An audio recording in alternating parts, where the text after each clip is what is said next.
Science and faith coexisted harmoniously, with many pioneers viewing the study of nature as an expression of their faith. Today, discussions on God and science are often dominated by debates on evolution. Science provides focus, helping us solve problems and discover the truth, while faith offers perspective, showing the impact of our creations. Both are vital for societal success, and science drives progress, while faith moderates it. In Indian context, from an era, faith has persuaded the way of living and growth, from ISRO scientists visiting temples like Tirupati before Chandrayaan-3 launch to Defence Minister doing the Shastra Puja after receiving the first lot of Rafales from France. This tradition, rooted in personal belief, is about seeking blessings and calming themselves before significant events.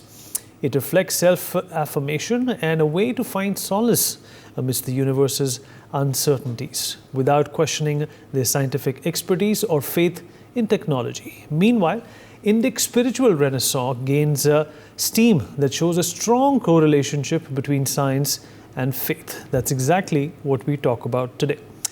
Group Captain V.N. Jha, former Joint Director of DRDO, senior scientist, joins us on the show. Dr. P.S.V. Rao, consultant surgeon, Manipal Hospital, Bangalore, is also with us on the program. Major General Dhruv Katoch, defense expert, Director of India Foundation, also with us on the program. Last but by no means the least, Mr. Pavan Sinha, astrologer, also joins us on the show to talk more about this. Group Captain Jha, we'll talk about this, but just to lay out a background, the Prime Minister is in Kanyakumari. It's the fag end of the election season. The new government is going to be decided by next week. Yes, we are that close to that day. But the fact of the matter is that we are talking about, the Indian culture, the Indic culture. How have, things been for us over the last couple of millennia, not centuries or decades. But India has been, following a script which was disrupted a few times by Mughal invaders and then by the Britishers. But the fact of the matter is that as we embrace science to get ahead, India still stays rooted in its elementary adherence to its culture, to its legacy, and to its faith. Do you think that perhaps is what differentiates us from the rest of the world, that we continue to have this modern outlook, but yet we are grounded towards our history and loyal towards our faiths? Very good evening, Vineet. To be very frank, today we are going to be talking about a subject where most of us are like, those blind men trying to identify the elephant. What exactly it is, none of us we know. As far as the Indian culture is concerned, our roots have been in the Vedas and Upanishads. Now, the four Vedas, they have laid down their principles. When it was laid down, you can speculate, but then yes, through the periods of history of evolution of the Indian culture, it was there. The closest that we can look is in the period of Ramayana, Ram, when he had learnt the Vedas the way that it was supposed to be. So the Treta period is, we can say, roughly about 14,000 years back. That is the time when Veda was being practiced, it was being preached, and people understood, derived the entire relevance of their lives, their spiritualities, and their do's and don'ts from those scripts. And as the things continued progressing, we came to say 0C, and thereafter, in between also, among the Indian culture or Hinduism, couple of branches they segregated, like Jainism that segregated, Buddhism that segregated. But those were mostly to simplify the practice of the Indian religion that we knew of. What was the Vedic culture? From there, just to simplify, to remove all those formalities, what we call it. So it was simplified for a general person to understand. That is how Buddha, he laid down the Buddhism, Jainism came to fore. Even Sikhism was basically to simplify the process of understanding the God. So this is how the process of evolution of dharma, the culture, it has been there. Now, when we went to Chandrayaan, we all of us discussed when the puja was being done by the chairman of ISRO. This is all inbuilt in our DNA. We have been doing anything good. Before that, we look out for some very good period, auspicious time, auspicious day, and then we perform that. So it doesn't clash with science. Science is totally different, and especially the modern science or Western science that we can talk of. Science was in the ancient period also. That is how those Viman and other things that we are talking of, those periods, it was there. But where it got lost somewhere. We remained under the Mughals for very substantially long amount of period. And in that, a lot of things were abolished. It was, the Hinduism as such had come to the brink of it. There was a mass conversion of Rajputs even. They had converted in Punjab and many other places, thanks to the Arya Samaj that brought many of the people back and gave them the faith, the belief that what we have been doing is good. We were born, I was born in the late 50s. We have never gone to the temples to be preached. I'll just take another few seconds, maybe a minute. We were never preached that this is your religion or this is the Veda or something. We understood that what is a good principles of humanity is the religion. And on that principles, we started giving the room for every live being. We respected them, and that is how today we have about 36,000 gods.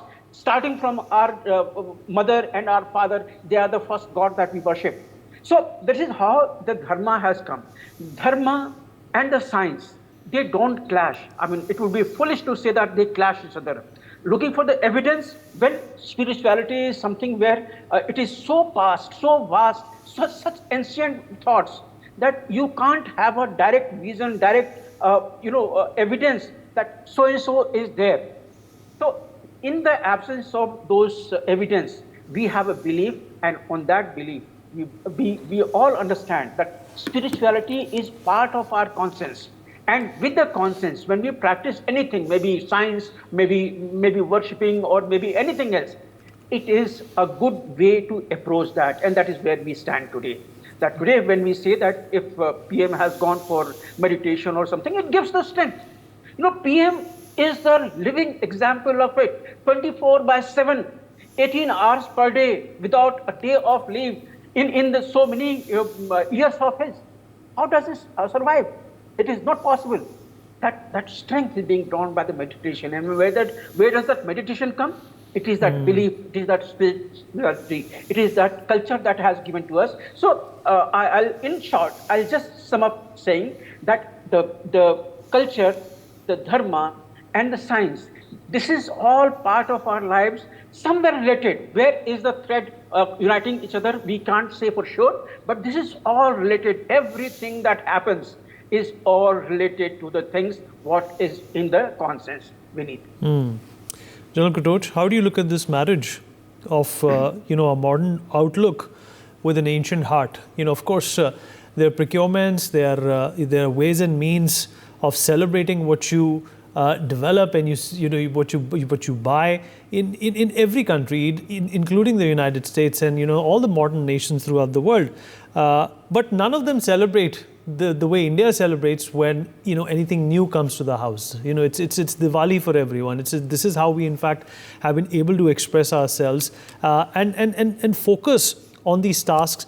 With not only an utmost regard for the things that we're procuring, but also keeping in mind that this is something which is inbuilt in all of us. Thank you, Vineet. Vineet, the way I've looked at this particular situation is that in India, especially in the Indic tradition, in our civilizational ethos, there has never ever been any conflict between spirituality and science. Religion and science have always gone hand in hand, and I view them as complementary. Now, the concept of where the differentials came on, they came really from the Abrahamic religions, where science was looked down upon, and they said everything is the act of God. So even when somebody, when the theory of, when it was propagated that the earth revolves around the sun, the poor chap who actually made that statement was sentenced to death. But this particular act, this particular thought process as to how the universe is built, who revolves around who, the structure of the stars, the planets, etc., that has been known to Indian rishis for thousands of years. It is not something new, which we came to know only because the West discovered it. So as far as India is concerned, I think faith and science has gone hand in hand. Yes, it is true that over the last millennium, we lost a great deal as far as our touch with our own roots was concerned. But that is being regained now. And I think this movement of rejuvenation of self-discovery, in my view, is very important as far as all of us are concerned, and it is something which needs to be welcomed. Unless we actually come to terms with our roots, we understand whom we are and where. It's only once we understand who we are that we can actually progress to what we wish to be. And if India is, as the Prime Minister has said, we wish to be a Viksit Bharat by 2047, then I think it is very important to understand our roots. Where did we come from? What is the great scientific knowledge which this country had, which is still available, but which for various reasons actually got lost in various rituals. Now, just giving a very small example, why is it that when we go to a temple, we take off our shoes? And the explanation is very simple. You see, it is that when you touch the ground, the bhook, जब वहाँ पर वो connect हो जाता है, then we are connecting our own body, जो पृथ्वी के साथ जो connect हो जाता है. These are very simple explanations, but over a period of time, it has simply become, the explanation part of it is missing. But it has become more of a practice that, okay, you enter a temple, you take off your shoes. And there are myriad customs like that, but everything has a very deep meaning. And I think it is important now for us, we have got scientists in this room, we've got an astrologer in this room, they can explain this. It is important for us to actually get the rationale for what we do. And I can assure you, every act which we do in Sanatana Dharma, there's a very valid and rational reason behind it. Vineet. Right. Dr. Rao, where do you stand on this? Faith and science, and faith and modernity, faith and development, faith and progress, they go hand in hand for us. And that is perhaps, one of those staunch reasons why India has been able, to galvanize and put pieces back together in less than 80 years of independence. Not just 80 years of independence. Good evening, Vineet and all viewers and panelists. It is not just 80 years. We have got the longest history of civilization in the world. And many of the other old civilizations have been eliminated. You don't hear no more about the Roman civilization, the Greek civilization, the Egyptian civilization, or the Mesopotamian civilization. What happened to them? The Aztec civilization. They've all not had the kind of survival instinct that our culture has had. And this is why our culture has survived. Now, what is the difference between, and why is it important? Any individual, the self-identity is very important for any individual to have a clear thinking and to be able to pursue a clear pathway. If you don't have any identity, you are decarcinated, that means you are uprooted from your culture, and there is total confusion. All you will have is that individual will be confused, he won't know what to do. So where will science develop in that kind of situation? You need someone rooted. It is like a plant. It has to have roots. You can't just take a plant and move it around. That is the end of that. So same way, that is important. Now, what is the difference between Western culture and Eastern culture? Western culture, starting from the Greek and Roman civilization, has given too much importance to the individual. It is great to have individual liberty and do what you want, but that the cost of it is that as long as things are going fine, it is great to be individualistic. But the day things go wrong, or you are in trouble, either health issues, financial issues, or any other problems, that is when you need the social network to survive. And this is where the Eastern cultures, most of them have originated from India, But if you see all over the East, there is importance given to the social concern, to you as a member of a team, member of the society. That is where the difference is. So you may say that individuals won't prosper as well because they have to take care of everyone around them. But when you are in trouble, it is those people who are going to be of use to you. And that identity which helps. This is the reason why Indian culture has been popular in the old world. This is why Indians have done extremely well in because what does our culture teach us? Don't be concerned about how much money you make and how much progress you make. Be concerned about the society around. And another thing that our culture teaches is modesty and tolerance. These are also important. There are many times at international meetings I have been asked, considering your achievements internationally, how come you are so modest? My answer to it is very simple. Unless you are modest and you control your ego, you will stop learning because you will think you are God's gift to mankind. So you need to be modest. You need to realize that there are far more important things than what you are doing. And you need to be willing to learn, willing to improve. This is another thing that our culture teaches us, is that of our social relevance, that society is relevant to us and we are relevant to society. And this is exactly what. And as far as modesty is concerned, when you go and bow down in front of your elders, in front of the gods, you are basically, your ego is being controlled. You are being taught that there are divine forces or other forces which are far more powerful than what you are capable of doing it. So be modest, be willing to learn from others, and you saw Modi ji going and at the feet of some elderly ladies in Odisha. This is what our culture is. And he is making us realize that this is a respectable thing, acceptable thing. Because for too long, the Western world has told us that we shouldn't be mixing up spirituality with science. And these are two separate compartments. And you Indians are doing all hodgepodge. You people are believing in stone idols. You are talking about various other things which are all mythology. Our actual history has been converted to mythology by the Westerners. They have tried to uproot us so that we follow them and think that they are superior to us. All this is because of the colonial, they found our culture far superior to theirs. And the only way was to make us think that our culture is of no use, that their culture is better, and copy them.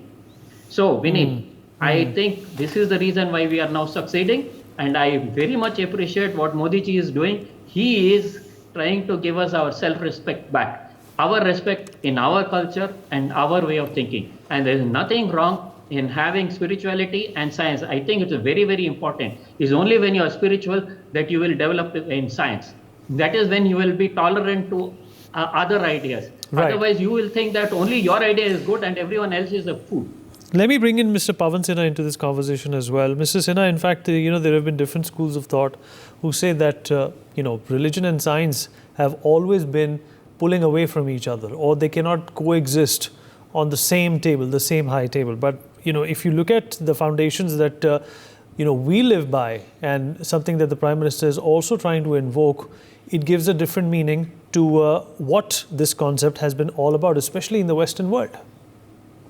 See, so far India is concerned, we have never differentiated between the science and the spirituality. In fact, the spirituality is science, and science, if is turned towards the right path, is spirituality. Without spirituality, science will lose its meaning. So, spirituality contains science, means Vigyan, which is the outcome of Vigya Dhatu, means Jana. So, whatever we knew or trying to know, that all is a part of science, and that science, if set right, is spirituality. So spirituality, our sages, our sayers, they never differentiated between the two, because if they are discovering about music, that is science. If they are discovering about trees, plants, that is science. If they are talking about Ayurveda or Dhanurvidya, that is science. So in India, there has never been any differentiation between the science and the spirituality. It has only been some 200 years before that we started discriminating between the two. And it is because of Macaulay's kind of education, which is started from 1835 and onwards. We have seen that, as one of the panelists also has mentioned, that after this time we were influenced by Britishers, we were influenced by English education, and started denigrating the science and the spirituality which actually got birth in our own land, in our country.